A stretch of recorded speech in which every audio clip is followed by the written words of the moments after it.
welcome back to my channel. I am currently making some breakfast for dinner. I am making some blueberry waffles because I'm too lazy to cook anything. And all the leftovers that we have are foods that I've been taking for lunches at school. So I wasn't in the mood for chicken rice again for day like 4 now. But today was day 2 of my first day as a new school nurse. And if you missed my last vlog, it should have already gone up before this one because I vlogged yesterday. But today is Tuesday, April 5th, and it's currently 8:30 or 8:13 at night. So I get out of school around 3:30. And I came home and sent Sammy off to work. For those of you that don't know, he actually was doing a travel nurse gig. He took that on in October and did that up until the end of February. And so he actually took like over a month off of work since his contract ended at the end of March or the end of February. So his first day back at the hospital was yesterday as well. So we both had our first day back. So I sent him off. He's still working night, 7P to 7A. And then I've just been hanging out with the pups and talking to my mom. I'm trying to get ideas to decorate my classroom office or nurse office, health office, whatever you want to call it.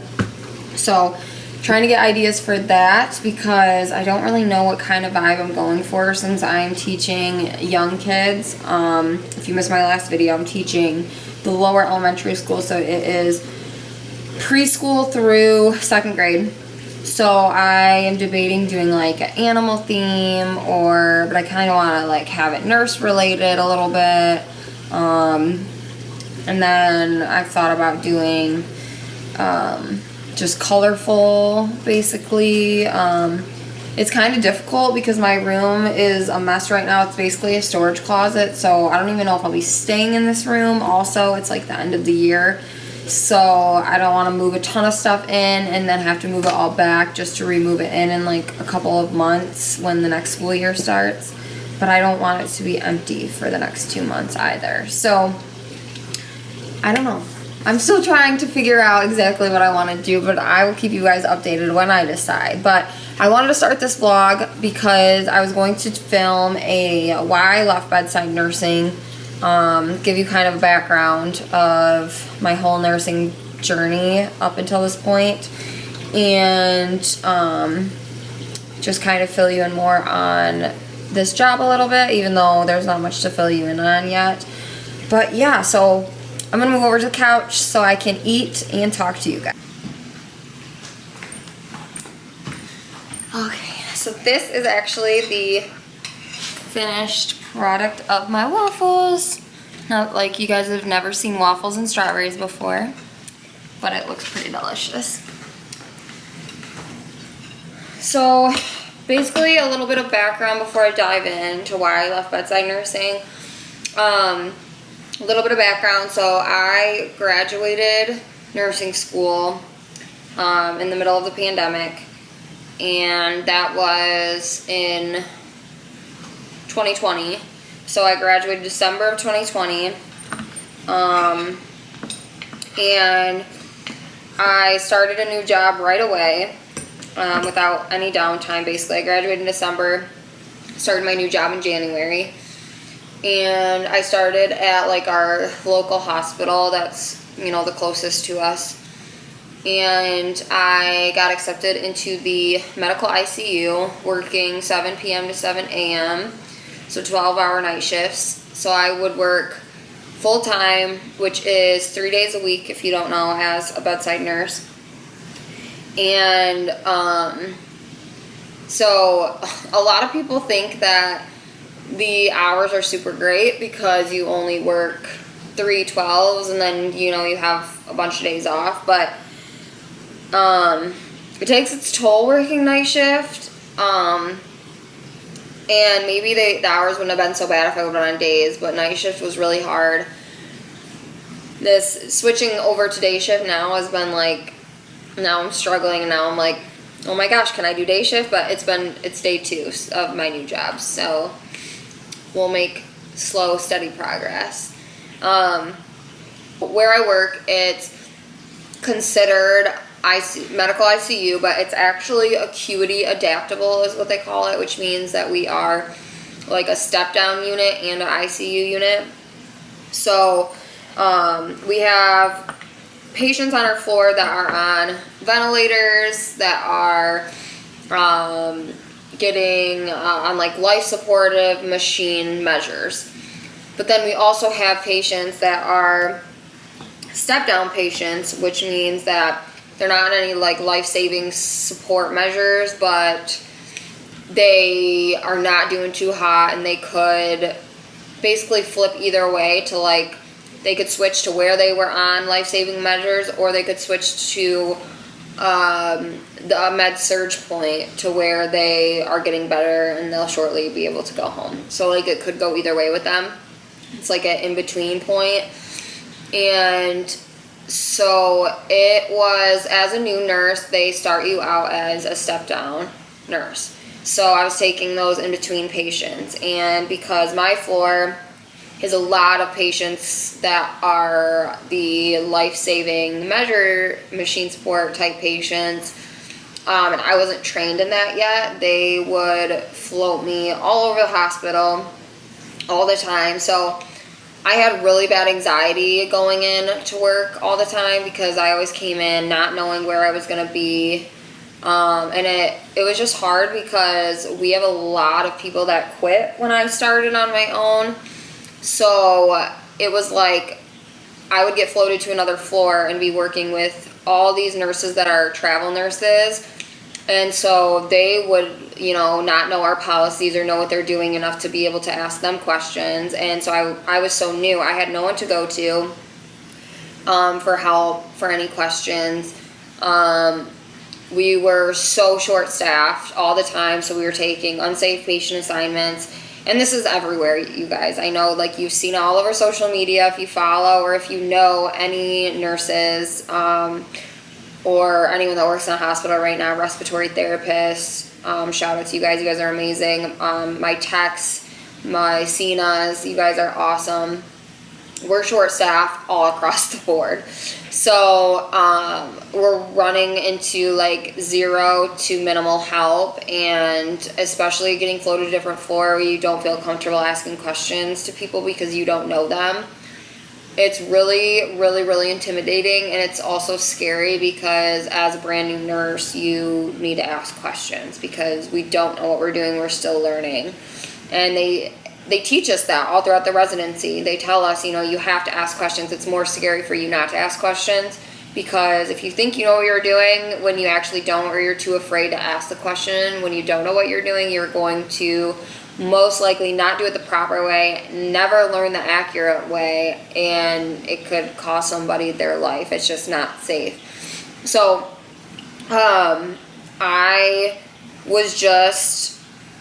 it was just overwhelming. I think I had a lot of anxiety due to being on night shift. I've heard that a lot of nurses, one of my best friends, she started the same time as I did, and she was on nights, and when she switched over to days, she was 10 times happier. She said she used to have really bad anxiety, and that like completely went away when she switched to day shift. So, which is crazy to me because day shift is normally so much busier. I would think that, I don't know, that would give me more anxiety because it's more hectic.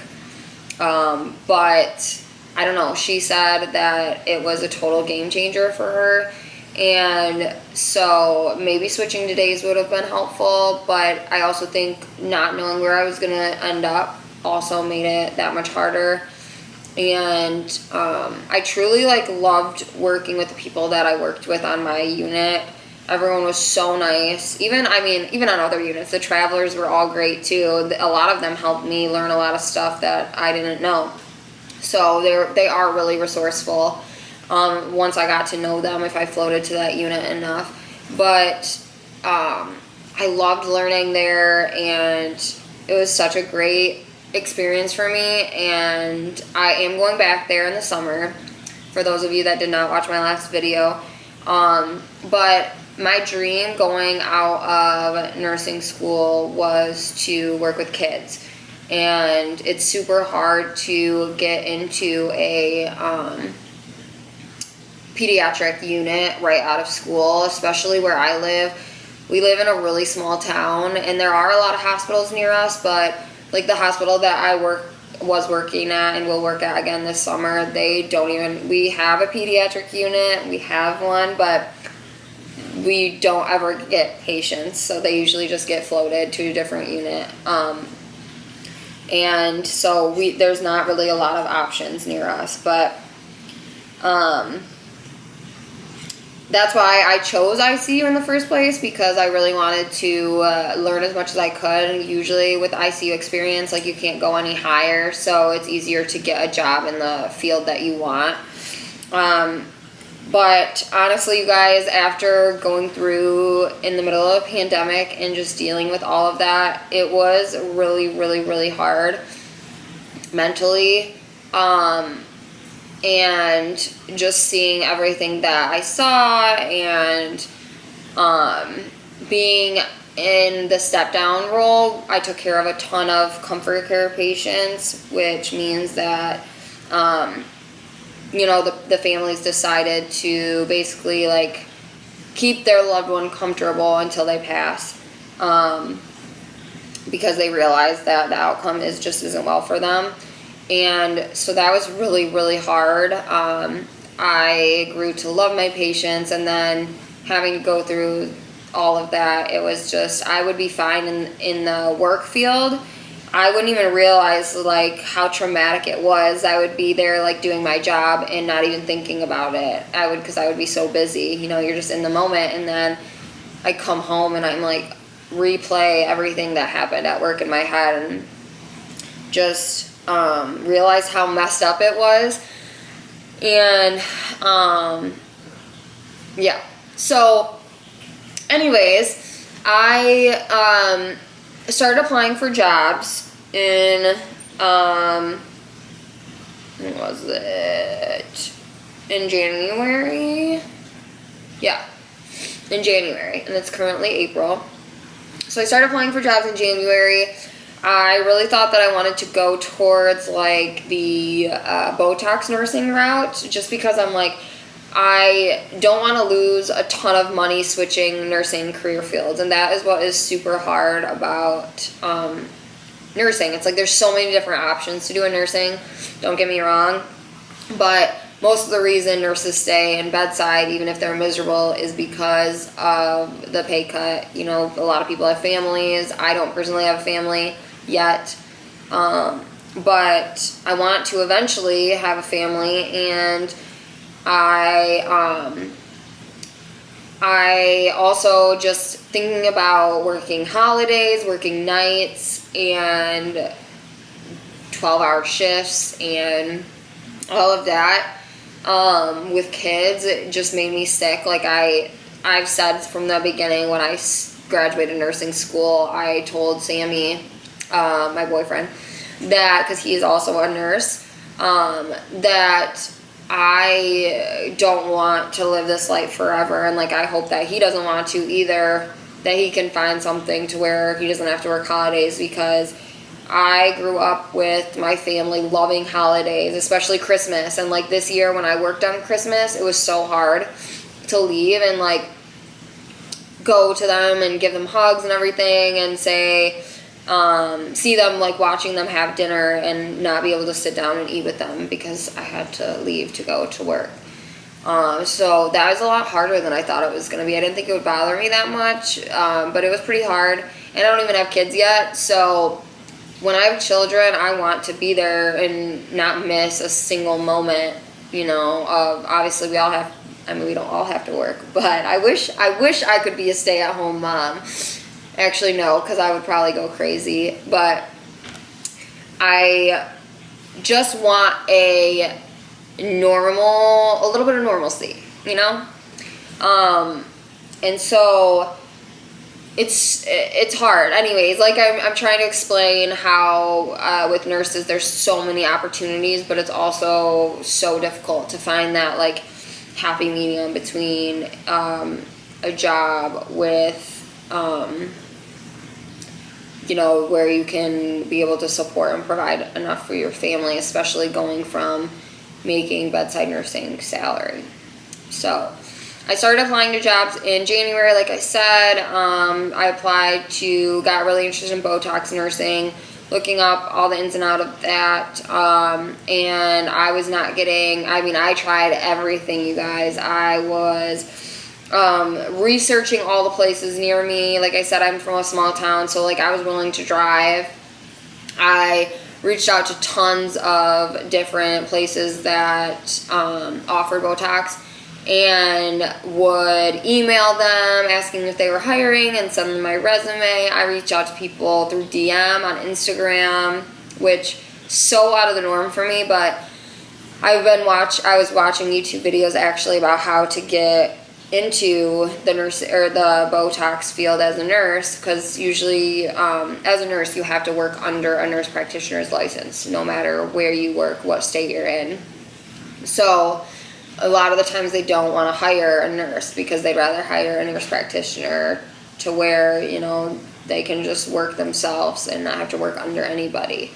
So it's harder to get into. Plus, you have to get all this training, and if you haven't had any experience, then they have to pay for all your training. And I mean, they don't have to, but if you get hired in somewhere, they usually are more likely to pay for your training. So anyways, long story short, even though I'm making it long, I tried everything, and nobody was biting.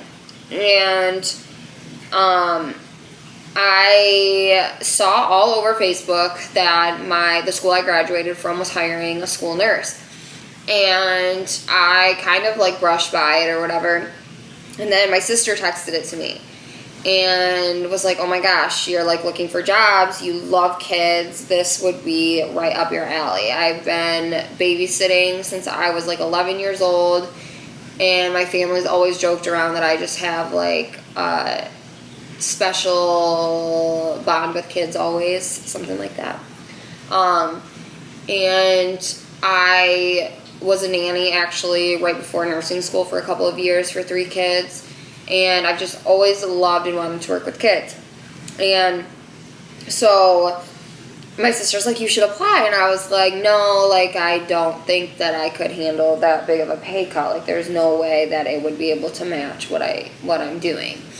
And so I didn't apply at first, and then more people started like texting it to me, and they're like, this would be right up your alley.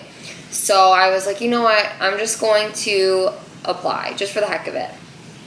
And I was like, it'll be a good interview experience if nothing else, because when I applied to nursing school, or not nursing schools, but nursing jobs right out of nursing school, it was in the middle of a pandemic, like I said. So all my interviews were online. Not online, over the phone. So I didn't get to do in-person interviews. So it kind of took a little bit of that stress off. I was more like, I was in my pajamas doing the interview, and I was just walking in my kitchen. And so I thought, you know, might as well, why not?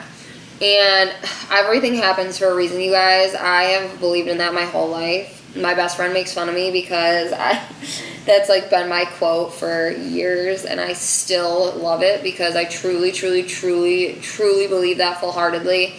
I went in and applied for this job at 8 in the morning. I went and applied when I hadn't even slept. So I was like bags under my eyes. I felt like a zombie. I felt like I answered the question still good, but I remember just feeling drained when I went in there. And they told me after the interview that I would be getting a call from them. And that night, finding out if I was going to get the job or not. So I go home, go to sleep because I had to get up to work that night. So I go home, go to sleep during the day. I wake up to a voicemail from the superintendent offering me the position, but she didn't give me any details. So I went out to Sammy and I was like, how do I respectfully decline a job offer? Because you guys, I honestly thought that, like, I just had in my head already that I wasn't going to be accepting it. And he was like, well, see what they have to say first and ask them if, like, you know, you can have a few days to think about it just so you can clear your head and process it. And I was like, well, I don't even know if I have a few days, because they were like, you're gonna find out tonight, blah, blah, blah. So anyways, I call them back and they give me all of the details about what this job entails and, you know, what they're going to be offering me salary-wise and benefit-wise and retirement and all of that. And so I was shocked. I was blown away by what they offered me. And I'm not going to tell you guys exactly what I was offered, but it was only a little bit less than what I make at the hospital, but that's without holiday pay, and that's also after me not picking up at all, which I really never picked up that much. I think I picked up once since I've been working there, and so I really don't pick up that often. And this is salary for a full year, and we don't, as a school nurse, we don't work summers. Obviously, we get summers off. So Sammy was like, you're crazy if you don't take the job. Like, that is awesome. Anyone would die to be able to do this. I get snow days, you know, weekends off, half days, holidays off. I get to work with kids like I've always wanted to. It's a lot less stress. But it was really hard for me to make the decision because I suck at making decisions, you guys. I make Sammy decide every time what we want to eat for dinner, where we want to go eat, because I just don't like to decide. Unless I'm, like, really been craving something for days, or it's that time of the month and I know specifically what I want. But it's so rare that I ever can decide. And normally Sammy would, you know, be like, you need to decide, this is a huge decision. And I just told him, I was like, babe, I need your help. Like, you have to decide for me. So he was like, I'm not going to decide for you. But he was like, I think that this is such a good opportunity. And he's like, I really feel like you should take it. And he's like, you know, you've been miserable with everything, and it's just worth it, you know, for my mental health, it's worth it. And I called my parents, talked to them, because my dad is really good with numbers. That's what he does for his job. So I talked with them, and my dad, when he found out my retirement and benefits, because he's all about retirement and benefits, he's like, yes, take it. It's the way to go, because in the hospital, our benefits were crap. I'm currently 25 still, so I'm still under my parents' insurance, but in less than 2 months, I turned 26. So that was something I really had to look at. Also, retirement is so huge, obviously. So he was all about that. Plus, he knew I was going to be happier too. And so I literally, so basically, I never told you guys. They said that I had to take this, or I had to either decline or accept the job offer by 6 p.m. that night. And I was leaving for work at 6:20. When I had woken up for work, it was like 5 o'clock or 4:30.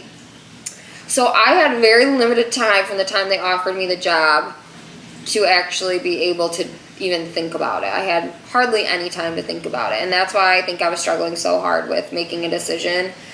Also, it was really hard for me to think that I've only been a nurse for a short amount of time, and to be leaving so soon. It was, I don't know, it made me feel like weak almost. That I was like, why can't I handle this? Like, why don't I love it? But so many people are burnt out, you guys. So many people. And I could fight through and be miserable. And I wouldn't be totally miserable. I would be fine. But deep down, like, I wouldn't have been truly happy. And why not take this opportunity and jump on it now? Like, yes, I could become a school nurse later on in the future when I have kids and when I've had all this experience and stuff, but I get to work in a school that I graduated from that's so close to my house, and I get in now to get this experience and learn. Oh, here I go with my yawning again. But yeah, I get to gain this experience now before I have kids. And then when I have kids, if it wouldn't be miserable, and I wouldn't be totally miserable, I would be fine. But deep down, like, I wouldn't have been truly happy. And why not take this opportunity and jump on it now? Like, yes, I could become a school nurse later on in the future when I have kids and when I've had all this experience and stuff, but I get to work in a school that I graduated from that's so close to my house, and I get in now to get this experience and learn. But yeah, I get to gain this experience now before I have kids. And then when I have kids, so basically they needed to know, because the government gave them a grant to hire school nurses and counselors, and so we had to tell them by that night because the board was had to like approve it and everything. And so and the grant's only for 3 years, so a lot of people are like, oh, aren't you nervous? Like, yeah, a little bit, because obviously I'd love to stay, and it will suck if after 3 years and I love it, they're gonna be like, sorry, we're not gonna keep this up. But I think they're really gonna push for it, because all of the teachers and all the staff is like thrilled to have us there. And even the superintendent said that this should have been a thing a long time ago. And Sammy and I don't even know if we want to stay here long term. And so if we do move, like, or at least I've had this experience under my belt to be able to, 3 years is a decent amount of time. So if I had this experience under my belt, I will be able to take that along with me on my resume to somewhere else if I continue to want to do this once I have children and all of that. Also, Sammy kept pushing too. He's like, as a nurse, we're so lucky because we have unlimited job options. And if he said, you're starting in April, you have 2 months before the school year's over. And so I suck it up for 2 months. If I hate it, then I go back to bedside nursing and I leave. And at least I know, and I tried. I will always have job at bedside nursing, because we all know that they need people right now terribly. And so anyways, obviously I took the job, and today is only day 2 of my job, and you guys, I love it so much. It is like, it's so good. It's so good. I'm still learning. It's a total change. It's super busy, a lot busier than I thought. I just think, even if it's not nursing, whatever job that you guys are in, it is scary to make a change. I totally understand that. If anyone gets it, it's me, because I hate change. But it was so exciting. I have been reading like school nurse books. I just feel like a passion to learn again, and it's been such a change. And I was worried about being too bored. What it's going to be like? Am I going to lose all my skills? Well, luckily for me, like I told you guys, I am going to go back as a temp nurse at the hospital for the summer, so that's super nice. I will get to continue making even more money, and continue to learn and be in the hospital and work with everyone that I work with. So on my last day, it really wasn't like a goodbye. It was just see you soon. So that was nice. And I don't know. My mental health already is so much happier. I will say I'm exhausted because my body's trying to process switching from sleeping all day and getting up at 5 o'clock, 4 o'clock at night and staying up all night to trying to go to bed early, which I haven't been able to lately, and waking up super early. So that will definitely take some adjusting. But it was so nice out today, and I actually had all the nurses. So we have a school nurse that was hired into all the school buildings. So one at the upper elementary and one at the high school. So we're all new, brand new. They've never had a school nurse before. So we did a meeting with like all the nurses, counselors, and principals today. And that took up like most of the day. I was out of school. So it was so nice to get out of the school for a little bit, and like I'm like, wow, this feels so good to actually see the sun. And it's just nice, you guys, to have a normal schedule. I can get out of work and get stuff done, like not come home and be just totally exhausted from working 12 hours and sleeping. So I can come home and play with the dogs. I can do laundry, clean the house a little bit, and I'm still too lazy to cook dinner. But maybe we'll get to the point where I'm not so tired and I can cook dinner. But everyone is so nice, you guys, and they're so welcoming. I just really need to find my place, and that's kind of what went over in our meeting today, to figure out, you know, exactly our role here, because we've never had one of these before. So everyone's trying to figure out our role, and it's definitely not boring. I get the most funny stories from these kids. It's like a new kid is coming down every couple of minutes, and they are just the sweetest. Little kids just make your day so much brighter, because they're always happy. They're always in great mood, and not always. We get some crap.